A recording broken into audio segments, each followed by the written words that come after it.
moment of silence and recite the Pledge of Allegiance. Mrs. Glover, during a moment of silence, I would like everybody to please keep Eldon Hopkins' family and friends in your thoughts and prayers. He was a longtime employee of Warwick County School Corporation, taught chemistry at Castle, athletic director, assistant principal, and retired in 1999 as assistant superintendent of Warwick County Schools. So please keep him, his family, colleagues, friends. He was just a wonderful person and mentor to many people who are still working in Warwick County. Thank you.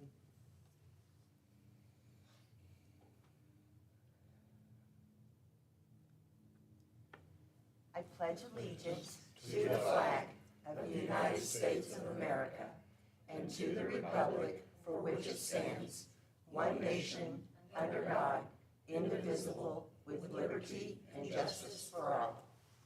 Thank you.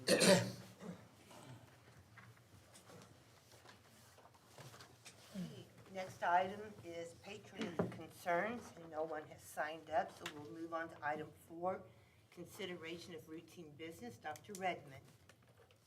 Thank you, Mrs. Glover. The routine business this evening includes approving the minutes of the school board meeting held on June 23rd, 2025, and approving the claims and signing the docket. I recommend the board approve the routine items as presented. I'll make a motion to approve. Second. We have a motion by Mr. Mosby, seconded by Mr. France. We have any discussion? I will abstain from the vote since I wasn't here at that meeting. Thank you. All in favor, say aye. Aye. Any opposed? Motion carried. Agenda item, You're okay. 6. Yes. Dr. Redmond. Thank you, Mrs. Glover. Director of Human Resources, Dr. Doug Gresham, has brought to the board a memorandum of understanding between the Warwick County School Corporation and Indiana Wesleyan University for consideration and approval. The MOU outlines the agreement between the two entities for the purpose of establishing arrangements, expectations, and responsibilities in providing clinical experiences to IWU educator candidates. I recommend the board approve the MOU as presented. So moved. Second. We have a motion from Mrs. Wilhelmus, seconded by Mr. Baker. Any discussion? All in favor, say aye. Aye. Any opposed? Motion carried. 6.2, the MOA with Brescia University. Dr. Redmond. Thank you, Mrs. Glover. Director of Human Resources, Dr. Doug Gresham, has also brought to the board a memorandum of agreement between Brescia University and the Warwick County School Corporation for consideration and approval. This agreement specifies the basis on which the WCSC will serve as an educational facility for Brescia's speech-language pathology students. I recommend the board approve the MOA as presented. So moved. Second. Motion by Mrs. Wilhelmus, seconded by Mr. Mosby. Any discussion? I'm excited about this opportunity. My daughter actually did her undergraduate speech-language pathology courses at Brescia University, and it provided an excellent education. So I'm very excited to see this opportunity for our students. Thank you. All in favor, say aye. Aye. Any opposed? Motion carried. 6.3, consider approving a book addition to the approved reading list. Dr. Redmond. Thank you, Mrs. Glover. Director of Learning, Mr. Jason Fisher, is asking the board's approval to add the book titled Hour of Need to the approved reading list for grades 9 through 12. Mrs. Sarah Rollins, educator at Castle High School, has submitted this request and has gone through the proper steps and documentation. And just for everyone's knowledge, that includes a written request from the classroom teacher, goes to the building principal, who also has to approve of the request. It goes out for parent review, and you have that in your packet. So at least 5 parents have to read the novel as well to just ensure age appropriateness and just getting their viewpoint. And then additionally, it went through Director of Learning, Mr. Jason Fisher, who also read the book. So after all of that, I recommend the board approve the request as submitted. So moved. Second. We have a motion by Mr. Baker, seconded by Mr. France. Any discussion? All in favor, say aye. Aye. Motion carried. Item 6.4, consider approving the EdFlex waiver 4. Dr. Redmond. Thank you. The Indiana Department of Education's Office of Title Grants and Support has made changes to the EdFlex waiver applications and requirements.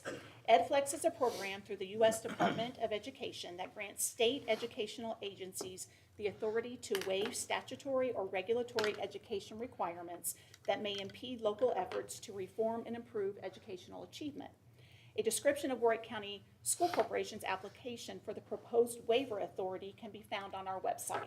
Federal law requires that each school corporation provide the public with adequate and efficient notice of the proposed waiver and allow for public comment. Before we do that, I'd like to just give in a nutshell what this actually means. For corporations who get an allotment of more than $30,000 for Title IV, under the regular rules, are required to spend out of three categories: 20% for well-rounded education, at least 20% for safe and healthy schools, and then category C can be a percentage spent towards technology. But this waiver allows us to spend the funds as we see fit that is best for Warwick County and its students. So, and again, just for knowledge, we spend all of the money out of category B, which is safe and healthy schools, and we use that towards salary for behavior staff. Okay. So accordingly, at this time, if anyone would like to comment on this matter, please come forward now. Seeing none, I recommend the board approve the EdFlex waiver number 4 application to allocate all funding provided by Title 4A in Focus Area B as presented. So moved. Second. I have a motion by Mr. Baker, seconded by Mr. Mosby. Any discussion? So has this money been released? Not yet. Because there's an issue of it being held up at this point. Mm-hmm. It has not been released to us yet. We are cautiously optimistic that will happen soon. But it has From not the been. federal government? That's correct. Yes. Yes. And that hold right now is on Title 2, 3, and 4. Any further discussion? All in favor, say aye. Aye. Any opposed? Motion carried. Next item is 6.5, first reading of policy 6800, internal controls. Dr. Redmond. Thank you, Mrs. Glover. Dr. Walter Lambert has brought to the board policy 6800, internal controls. Tonight is the first reading of this new policy. A second reading will occur on July 28, 2025, at which time the board may choose to take action. And just again, for public's knowledge, we already have internal controls in place. This is just formalizing what we do already. I'm just going to read briefly from sections of the policy for the first reading. You can find it in full on our website. The school corporation treasurer, under the direction of the superintendent or its designee, shall be responsible for the proper accounting of all school corporation funds, including ensuring the expenditures are budgeted under and charged against the account or accounts which most accurately describe the purpose for which such monies are to be spent or have been spent.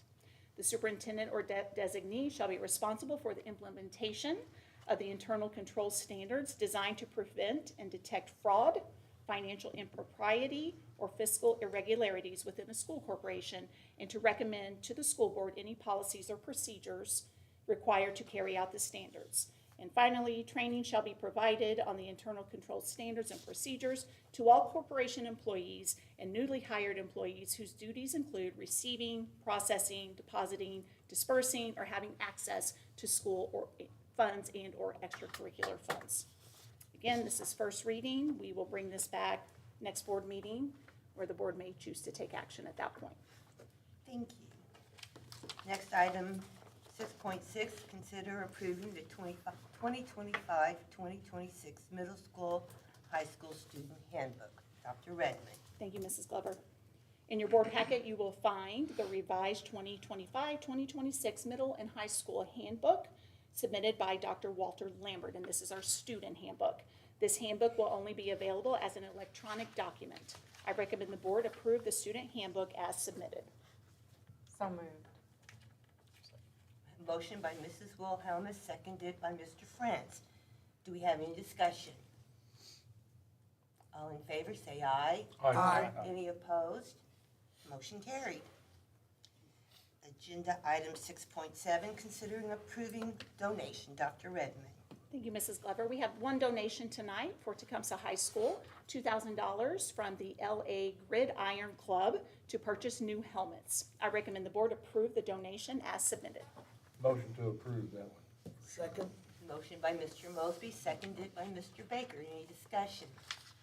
All in These favor? helmets are football helmets or? Yes. Yes. Any more questions? All in favor, say aye. Aye. Any opposed? Motion carried. Agenda item 7, consideration of personnel. Dr. Gresham.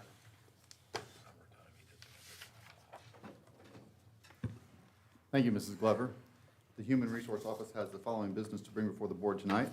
Agenda item 7.1, consideration of employment, certified staff, Otham Rothgerber, special education teacher at Yankeetown Elementary School, Christian Seaton, special education teacher at Boonville High School, Spencer Negley, social studies teacher at Castle North Middle School, Stephen Arnold, health teacher at Castle South Middle School, Aaron Case Carter, world language teacher at Boonville High School. The non-certified staff, Myra Dickerson, program assistant at WEC, Christine Dillman, SEBA, Jenny Peach, secretary at Boonville Middle School, Katie Chambers, program assistant at Boonville Middle School, and principal Angela Gladish for Tecumseh High School. So moved. Second. Motion by Mr. Baker, seconded by Mr. Mosby. Do we have any discussion? All in favor, say aye. Aye. Any opposed? Motion carried.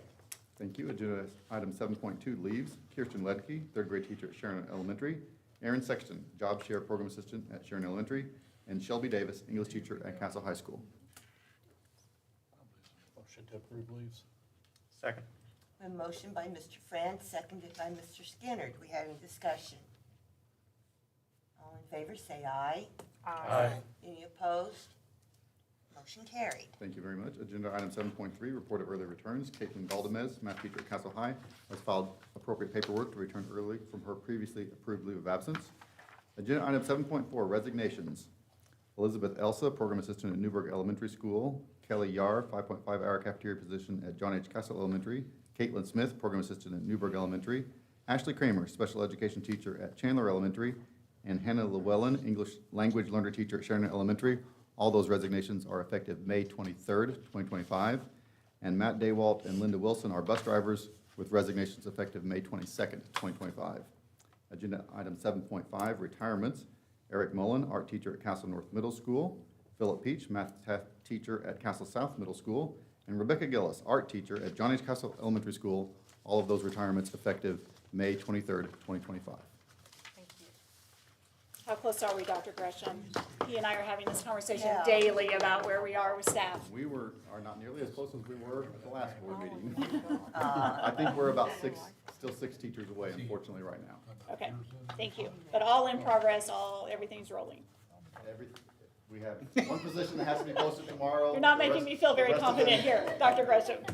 We're real close. Do we have a lot of applicants? Are there a lot of interest? Yes, the applicant pool is still very deep and strong, especially compared to 3 years ago. Very good. Thank you. Thank you, Dr. Gresham. Okay, well, that brings us to reports. Dr. Redmond. We have two reports tonight. Our first will come from the Student Growth and Learning Committee, and tonight that will be from Mrs. Tish Wagner. Okay, so we are waiting on our final iRead percentages and all of that to come in. That won't happen until the end of July, so July 28th, we'll have our final on that. We wrapped up the high school summer school on Friday, July 11th. We had 7 sections of high school summer school going at the time. So that's been wrapped up, but now we've started our Title I summer school, which is 1st through 5th grades in those schools, and then Boonville Middle has our 7th and 8th grade going there.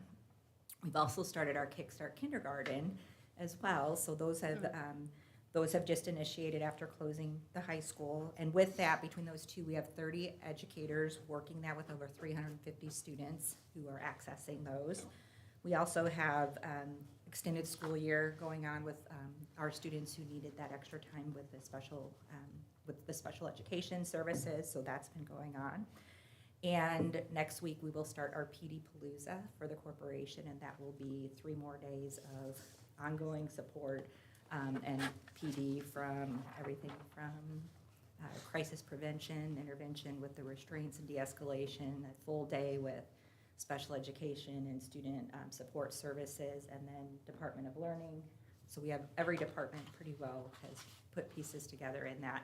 And then also having a day with on Friday for our teachers to bring that information back to the schools and work in teams for everything that they've been able to gain in the few days prior to that. So.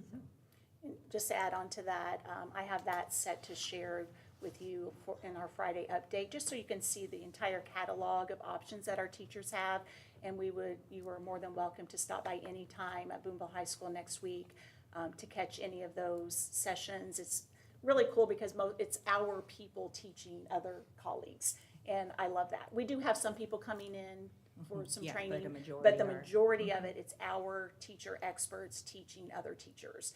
And just quite an array of opportunities, as Mrs. Wagner explained. But I'll put the entire flyer and the booklet in Friday update, so you can just have a good idea of what we're offering for our teachers next week. And I did want to clarify one thing. It's, we keep saying teachers, but there's Yes. sections for our Thank you. program assistants and all of our non-certified staff in there as well. So we have, it's covering for everybody, so. All these are coming in on their own time, not paid? They get stipend. They get a They daily get stipend. stipend? Yes, Okay. yes, they get their daily stipend, but it is completely voluntary. It's voluntary. And they get to, one of the nice things is we have our teachers actually have to renew and get continuing education. So this is one way they can get it right here in the district and still access that. So this is actually really nice for them as well. Okay. Thank you. Tish, you just took like 3 things that I was going to announce, so good job. Yes. So I don't have to say as much at the end. Okay. Okay, our next report is from Dr. Lambert, Policy Committee.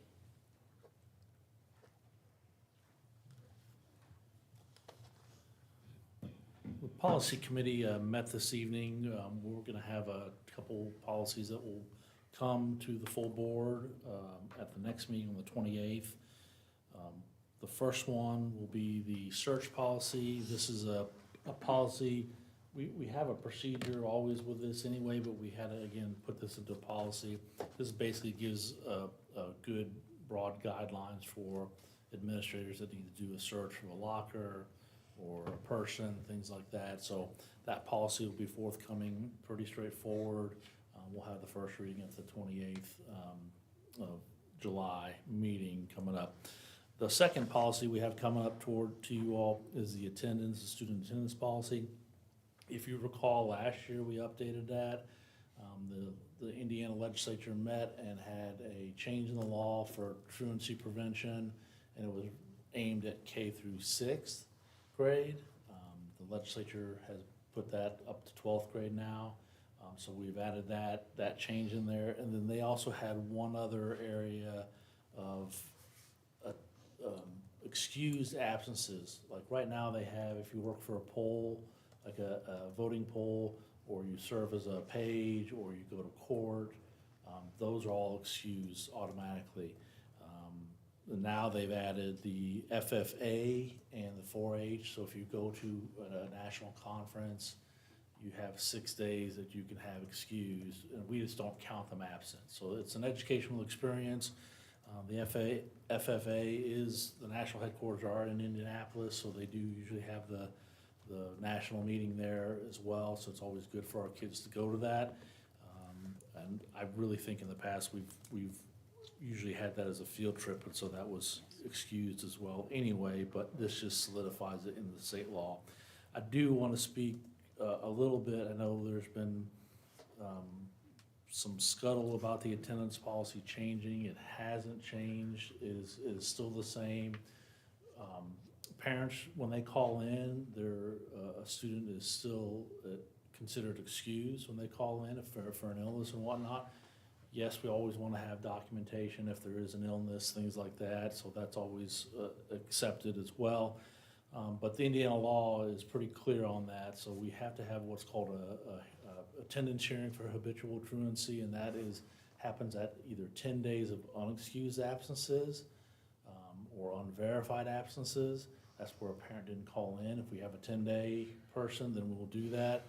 And then at 18 days, anything. It could be excused, unexcused, that's 10% of the school year. The legislature and the state government has said, hey, you need to have a hearing with them. Usually those hearings are pretty short, sweet, and simple. It's usually, we come to an understanding that, hey, we got a medical issue going on, that they didn't know how to report it correctly or whatever, so we work through that.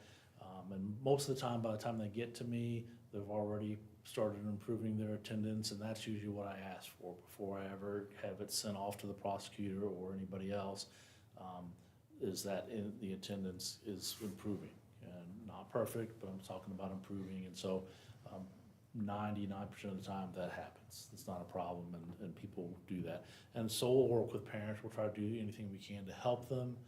Sometimes they do need some help with motivating their child to get up and go to school. Some parents leave real early in the morning, and so we devise ways to help make certain that kid's getting to school on time and showing up and not just deciding to sleep in that day and miss school. So we're doing everything we can with that, but again, these changes that you're gonna see coming toward you or from the legislature, just expanding that rule from last year to the 12th grade going forward. Any questions? No, I appreciate all the work you've done on that, and also to make it clear that we have really not changed our policy. Correct. It was a very minor change. It was just to add the FFA and the 4-H clubs and move it from K-6 to K-12. Yep, So I know there's been a lot of chatter about that, but basically it's not changed much at all. Correct. And I appreciate the opportunities and resources that you can offer families Yep. with help, if they need help with attendance or motivating a student. We'll do that, as long as they're talking to us and communicating, then life is good with that. Yes. So, Thank you all. for the explanation. A lot of stuff out there, as you Yeah. mentioned, and, concerns that suddenly I'm gonna take my kid on vacation, then I'm gonna get sent to the prosecutor. Yeah. And we wanna make sure everybody knows that's never been what Warwick County is about. And- Yeah. and Right. we wanna work with families, and we wanna make sure that their kids are here, but we also understand life, Yeah. right? Life. Yeah. And so, And if you run into thank anybody you. too, constituents, please have them call the office if it's a question about that. I'd be more than happy to walk them through that, so. thanks We would for always answering. encourage that. We Yep. much prefer pick up the phone and call us so we can explain rather than get, worried about something that's all over Facebook that's causing alarm to families. Just call us and we're happy to explain. Call the building principals, happy to explain. Make sure people have what they need. Thank you, Dr. Lambert. Thank you, thank you all. I do have a question, and I don't know if this would be for Mr. Armstrong or Mr. Fisher. Thinking about the school year rapidly approaching and the new materials we have for teachers and students, how are we in that process? Are most of the materials in? Do we have those out in schools for the teachers if they want to start previewing? Or, okay, you're kind of, okay. Yeah, that's Mr. Fisher. Deferring, Yes. okay. I didn't know if those had been ordered and they're in, or what part of that process are we at? Thank I find it you. interesting he deferred that to me because he hadn't Yeah. really talked to me about textbooks earlier this year. We know better. Yes. That's a great question. The board just recently approved in the spring Carolina Biological. So we have all of those crates here at our warehouse, and we're sending out the first crate to the schools. As part of PD Palooza, we have a representative from Carolina Biological that will be on site all day to provide training Wonderful. with those materials. So we offer training at the end of the year to wrap up the year. But we knew at the end of the year that we had a lot of activities going on as it related to graduation. And even for elementary schools, there's a lot of activities as the graduation walk, et cetera. So not everyone could make it. So we're offering that all day. So all of those materials for Carolina Biological are here. We are also, we approve music, and that is through Quaver. So we are ready to go with Quaver. That has been processed, that payment. And the other one, it was social studies. We have the online access for them, and they should be able to get that. I need to check, Mrs. Wilhelmus, on the civics books, because each sixth grade, something that board may remember, it is a requirement now for sixth grade to teach civics. That has been a change. It started with 2023. So in sixth grade, we teach civics the second semester. We are going to be having training on our math adoption. I believe Mr. Mosby said I had adopted all the book. You were looking at all those books. You couldn't believe how many I adopted for the math adoption there, because there were so many titles. Yes. Joking with me good-naturedly there. We have training for that on June 30th with Reveal, and those materials are slowly matriculating into the buildings. The one thing we have not been able to get is the online access that teachers will be using, but we have demo access currently that they can all use. It's identical to what Reveal offers. It's just, it's not the actual teacher account. And we should be able to get those by August 1st, the actual account. But all of them have access to the demo account, which provides them the exact same interface that they will be encountering during the year. Super, thank you. So they can go ahead and be working on their lesson plans for these new books, even though they won't have the teacher access yet. Well, they have the they're good to demo go. account, Yeah. but it's not their actual teacher account. It's just, it has all the features, but yes, they should be able to work. But July 30th, pardon me, is when our training takes place. So we're hopeful that a lot of teachers can attend that. We understand if some cannot. And will that be for all of the subjects that you just talked about? That is primarily for Reveal. Okay. Reveal on July 30th, that will be for 6th, 7th, and 8th grade, and then we will have it for Algebra 1, Algebra 2, and Geometry. Some of those higher level classes that we purchase through Cengage, like for AP Stats, AP Calculus, there's not professional development with those, but those teachers are very familiar with those courses. Right, They've been they have teaching the them for a while. AP training. They so- do indeed have the AP training or the dual credit training. Right. Okay. So the other ones, like the music, will they have an opportunity to have professional development? Yes, ma'am. Okay. We are going to be having that, not the first week when we return to school, that 3-day week, but the following week, we have Quaver attending central services, and we're going to provide that training for those music teachers. Thank you. Thank So you. The science is coming up here in the next couple of weeks. If science will actually be during PD Palooza. Okay. Yeah. We have that on Thursday, what we call in the Department of Learning our Fun Day, because we Okay. have so many topics, and as Mrs. Wagner and Dr. Redmond articulated, it's mostly all delivered by our educators, so there's just a variety of topics, but we did include the science training from 8 to 3. That's an all-day training for those who are interested, and we'll be having that training during the library. So maybe if you stop by, we'll be dissecting the squid at that time.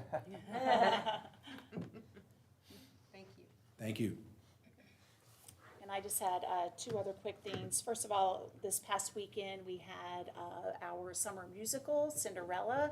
Had the opportunity and joy of watching that at Boonville High School this year. The students were incredible. The summer musical is always amazing and always outstanding. But just, it had a little bit of a different feel this year because we had the live orchestra, had a great mix of students from the different high schools, and they just did an absolutely outstanding job, the students, and then also the adults who were leading the way and directing and doing set and, you know, all of those things as well. So I just want to give all of those talented young people a shout out for Cinderella. And then, of course, we had our fire at WEC on Saturday, and I just wanted to again publicly thank all of the firefighters and emergency response teams. It was an impressive show of force, and they mobilized very quickly to make sure that they were getting the situation under control as quickly as possible and ensuring the safety of everyone who was involved. Of course, no one was in the building at the time. We haven't had any programming scheduled there at all this summer. So thankfully, no one was hurt. And then today, our focus was on where we're going to be relocating the programs and students and itinerant staff members who have office space there. We have a plan for that. We've got it all firmed up as of this afternoon. Our plan is to notify staff, parents, and students involved tomorrow to let them know where they will be going at the start of next school year. So other than the new location, we will not have a disruption in the services provided to the high school students in their alternative programming and our PK students as well. So that's just a brief update. Thank you. I was thinking about the Facebook chatter and so forth. It's been encouraging to see different adults setting up Amazon wish list for staff and things that like school nurse may need or students, and it's very heartwarming the way, I love how the community steps up to support the schools. And we've had several other community groups and organizations reach out as well, just to say, whatever you need, once you determine what that is, you know, to reach out to them if we need that. And as always, we're so appreciative of that Yes. community support. So, thank you. So I have a question, just so I understand. So I understand that the court has allowed the president to terminate 1,500 employees at the Department of Education. That's what I understand. I understand that at this point right now, Chapter 2, 3, and 4 money is being held by the federal government, has not been released. Is that correct? The money has been approved for allocation already, but they are holding it, President Trump is holding it for a review of how that funding has been spent previously. All I can say is that in Warwick County, we have always followed diligently the essence of what those three And grants are spent Yes. for, and are confident we're not going to have any issue with that moving forward. And the dialogue I have heard is the idea is that Department of Education money is going to go back to the states for them to allocate. That's some of the dialogue we've heard. But am I also correct that our current governor has cut our funding and the legislature by $6 million because of property tax changes? Is that correct? You're making a lot of It's, assumptions. yeah, it's I'm just asking. It's You have a complicated. microphone. Yeah, it's a complicated, I'm going someplace with situation. this. Yes. I know you're going someplace. I'm going someplace We with know this. you are, Tim. What you're saying is, it could be accurate, but you're making a lot of assumptions about what those cuts are gonna equal based on the property tax reductions. Here's where I'm going with this, okay? And that is, if you value education in Warwick County, if you think that the services we provide to our students are doing a good job, and I think the statistics prove that, then I think it is imperative for every parent in Warwick County to contact their legislature, both federal and state, to make it clear that public education is a quality product that returns far more than it collects. And we need to start this dialogue right now, because to believe that public education has friends in Indianapolis or the federal government right now is a big assumption, just like all the other assumptions. And so it's up to the voters and the people in Warwick County to make it clear whether they think it's important. But if you wait and don't say anything, and then the money doesn't show up, it's because you didn't say anything and you didn't encourage your legislators to stand up for what you think is important. If you don't think it's important, then you have a responsibility to tell them you don't think it's important. But if the money doesn't come, we don't have it to spend. And it's really easy to have all kinds of dialogue and all kinds of things going on. But the bottom line is this: public education is open to all kids. We treat all kids equally.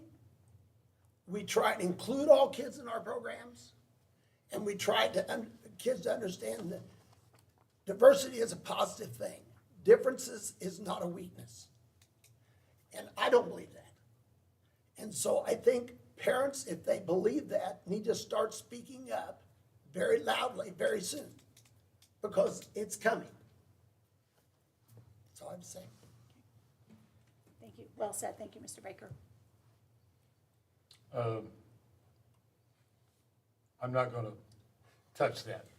I just want to give a report. The Farm Bureau, Yes, thank you. dinner, I did go, and, per instructions from the superintendent, I did thank them for their support. their thriving ag programs and FFA programs, and Ag Day is always a huge success. The Pioneer Days, and I thank the Soil and Water for providing the kids for our classrooms and all that.